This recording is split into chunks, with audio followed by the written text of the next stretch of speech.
যে পয়েন্টটা উত্থাপন করেছেন আমি একটু আপনার সাথে দ্বিমত পোষণ করতে চাই। ছাত্র জনতার 5ই আগস্টের পরের 3 মাসে যেভাবে যাত্রা শুরু হয়েছিল তখন কিন্তু আকাঙ্ক্ষাটা ছিল বৈষম্য বিরোধী ছাত্র আন্দোলনের প্রেক্ষিতে এবং বৈষম্য বিরোধী বিশেষ করে চাকরি কোটা ক্ষেত্রে বিভিন্ন বিষয়ে তারা বৈষম্যের অবসান চায়, যাতে গোত্র সমাজ মানে কোটা এগুলোর বিরুদ্ধে আন্দোলন হচ্ছিল। সেইটা এক পর্যায়ে এসে এক দফার আন্দোলনে রূপ নেয়। এবং ভাইয়া যেটা বললেন রাজনৈতিক দলগুলোর ব্যর্থতার ব্যাপারে, এখানে আমার একটু দ্বিমত আছে। আপনি যখন একটা খেলায় নামবেন প্রতিপক্ষ তো থাকবেই, আপনার গ্রাউন্ড ওয়ার্ক করতে হয়, যেগুলো কাজের ক্ষেত্রে একটা গ্রাউন্ড ওয়ার্ক। আমি মনে করি যে ফ্যাসিবাদ সরকারের উৎখাতের ক্ষেত্রে বারবার বিরোধী দলগুলো ব্যর্থতার পরিচয় দিয়েছে, এটা সবাই জানিও আমরা। এই আন্দোলনে আজ সরকার পতনে নামবো, ঈদের পরে নামবো বা রমজানের পরে নামবো, এই ধরনের অনেক কথা আমরা শুনেছি। এ নিয়ে সরকারি দলের ওবায়দুল কাদের সহ বিভিন্ন নেতা ব্যঙ্গ উদ্রেক করেছেন। কিন্তু মাঠটা তৈরি করেছে কারা? ব্যর্থ হয়েছে। রাজনীতি একটা কথা আছে, on step forward to step backward. আমি মনে করি যে বিএনপি, জামাত এবং বিরোধী দলগুলো এই যে ক্ষেত্রটা তৈরি করেছে, সরকার বিরোধী মানুষের মধ্যে যে নিপীড়ন নির্যাতনের তাদের উপর চলেছে, এই ব্যাকগ্রাউন্ডটা তৈরি করেছে হলো বিরোধী দলগুলো। এটা অস্বীকার করার জন্য নাই। আমি আবারও বলছি যে তাদের ব্যর্থতা আছে, তারা আন্দোলনকে সফল পর্যায়ে নিয়ে যেতে পারেনি। এবং এই 16 বছরে মানুষ ধীরে ধীরে ধীরে ধীরে আস্তে আস্তে শেখ হাসিনার ফ্যাসিবাদী শাসনের বিরুদ্ধে আমরা বলে থাকি জনমত গড়ে আমরা উঠেছে। বলে থাকি যে এই যে আন্দোলনের পাটাতনটা কিন্তু বিরোধী দল থেকে দলগুলি তৈরি করেছে। আজকে বৈষম্য বিরোধী আন্দোলনকে কেন্দ্র করে একটা উপলক্ষ মাত্র। রাজনৈতিক দলগুলোর উপর কিন্তু সাধারণ মানুষ আস্থায় নিতে পারে নাই। আস্থাহীনতার জন্ম হলো কেন? আস্থা নিতে পারেনি কেন? ছাত্রদের উপর তাদের আস্থার জন্ম হলো কেন? আস্থা নিতে পারেনি কারণটা একটা হলো যে তারা সফলতায় যেতে পারেনি।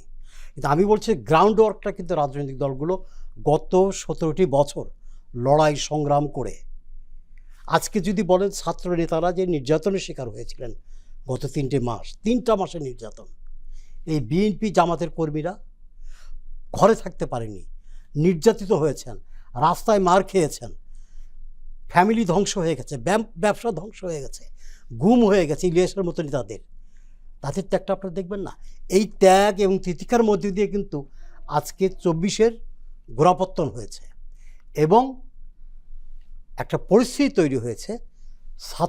ছাত্রদেরকে মানুষ যখন দেখেছে এরা সাহস এবং এদের যে দৃঢ় চেতনা, তাদের দাবি, তারা যেভাবে জনমতকে লালন করে একটা পর্যায়ে নিয়ে যাচ্ছে, তখন আবাল বৃদ্ধ বনিতা সবাই তাদের পিছনে দাঁড়িয়েছে এবং একটাই পজিশনে এসে গিয়েছিল যে ফার্স্ট আমরা ফ্যাসিবাদ মুক্ত বাংলাদেশ চাই। মানুষ কিন্তু জোয়ারের মতো গিয়েছে, চিন্তা করেন আপনি সংস্কার করবেন, সংস্কার তাদের মাথায় ছিল না।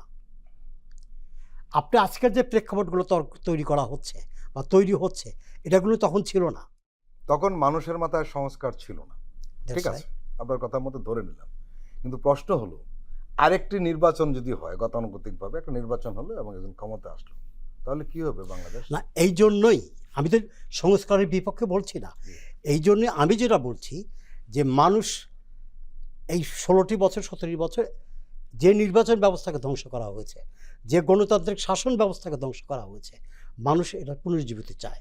এখন আপনি যেটা বলছেন যে গতানুগতিক আরেকটি নির্বাচনের মধ্যে দিয়ে মানুষের সেই আকাঙ্ক্ষা পূরণ হবে কিনা, সেই জন্য ডক্টর ইউনূস আমাদের প্রত্যাশা জাতির সামনে, সারা বিশ্বের সামনে একজন মানুষ আমরা পেয়েছি যে যার উপর আস্থা রেখে এই বাংলাদেশটি এগিয়ে যেতে পারে।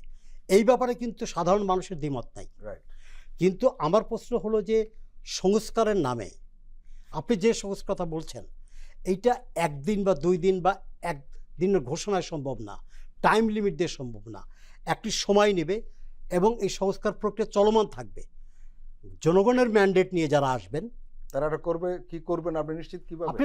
আপনার এই যে এখানে বিপ্লবোত্তর পরিবেশে বিপ্লবের যোগানদাতা যারা, বিপ্লবের সৈনিক যারা, রাজনৈতিক দলগুলো কমিটমেন্ট করবে আলাপ আলোচনার মাধ্যমে যে আজকে যে সংস্কার আমরা প্রস্তাব দিয়েছি যতটুকু গ্রহণযোগ্য আমরা মিনিমাম একটি পর্যায়ে রেখে জনগণের প্রতিনিধির হাতে ক্ষমতা হস্তান্তর করব আমরা। কিন্তু আলোচনার শর্ত থাকবে যে এই সংস্কারের ধারাবাহিকতাকে যে দলই ক্ষমতায় আসুক জুলাই চার্টারের তারা- কথা বলা হচ্ছে। অব্যাহত রাখুক। কিন্তু তার মানে এই না সংস্কারের নামে আপনি 4 বছর 5 বছর পর্যন্ত আপনি ডিলেমা করবেন, এটা জনগণ গ্রহণ করবে না।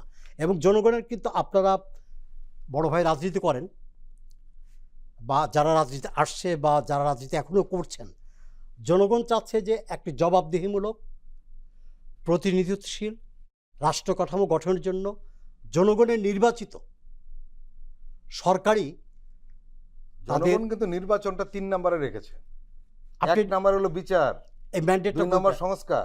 এটা এই সংস্কার- ম্যান্ডেটটা 5 হ্যাঁ, তারিখে হয়েছে। সংস্কারের ব্যাপারে অনেকে কিন্তু বলে না যে এটা কে ম্যান্ডেট দিয়েছে, That's এরকম right. কথা। 5 তারিখে তো ম্যান্ডেট হয়ে গেছে।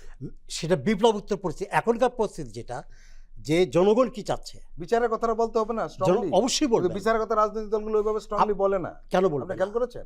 জাতিসংঘের রিপোর্টের মধ্য দিয়ে বিচারের যে ভিত্তি আন্তর্জাতিক এবং দেশীয় পর্যায়ে, এটা একটা রায় হয়ে গেছে। মানে আপনার বাংলাদেশের আইনগতভাবে রায় হয়নি, জাতীয়ভাবে এবং আমরা সেটা আন্তর্জাতিকভাবে আসবো একটা পরে। রায় হয়ে গেছে। সুতরাং এটা নিয়ে অবশ্যই সরকার কাজ করবে, বর্তমান অন্তর্বর্তী আমরা সরকার কাজ আশা করবে। করছিলাম কি, সেটা হলো আপনি বলছিলেন শুরুতে যে রাজনৈতিক দলগুলো হেন নির্যাতন নেই যেটির শিকার হয়নি, ফাঁসি থেকে শুরু করে। কিন্তু তারা যারা এই কাজটি করেছে তাদের বিচারের ব্যাপারে তারা সবচেয়ে বেশি সোচ্চার হওয়ার কথা ছিল, কিন্তু তারা বিচারের ব্যাপারে তেমন একটা মুখ খুলছে না, যতটা নির্বাচনের ব্যাপারে বলছে।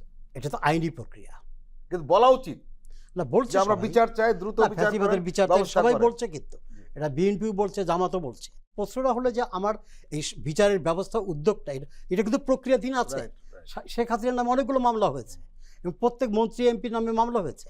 এটা প্রক্রিয়াগত কারণে আজকে আমাদের আইন ব্যবস্থার যে প্রক্রিয়াটা, সেটাকে আপনি তার স্বাধীনভাবে চলতে দিন। আচ্ছা, আপনি আজকে জোর করে না না, সেটা করা যাবে না, করতে পারবেন না। প্রশ্নবিদ্ধ করা যাবে না। সুতরাং এই প্রক্রিয়ার মধ্যে এই সরকারের আমলে যতটুকু হয় হোক, জি জি পরবর্তী যে সরকার আসবে, নির্বাচিত সরকার আসবে, তারা এই ধারাবাহিকতা রক্ষা করবে। জি। কিন্তু আমার কথা হলো বিচারের নামে সংস্কারকে, আমি সংস্কার বিরোধী নই। এই দেশের রাজনৈতিক কাঠামো সংস্কার অবশ্যই দরকার আছে। রন্ধ্রে রন্ধ্রে দুর্নীতি, অব্যবস্থাপনা এবং যে বৈষম্য, এগুলো দূর করার জন্য অবশ্যই সংস্কার আছে। সংস্কারের কথা বলে গণতান্ত্রিক যে অভিযাত্রা ডক্টর ইউনূসের নেতৃত্বে মানুষ দেখতে চায় বা প্রত্যাশা করছে, সংস্কারের নামে যেন সেই প্রত্যাশার অপমৃত্যু না ঘটে।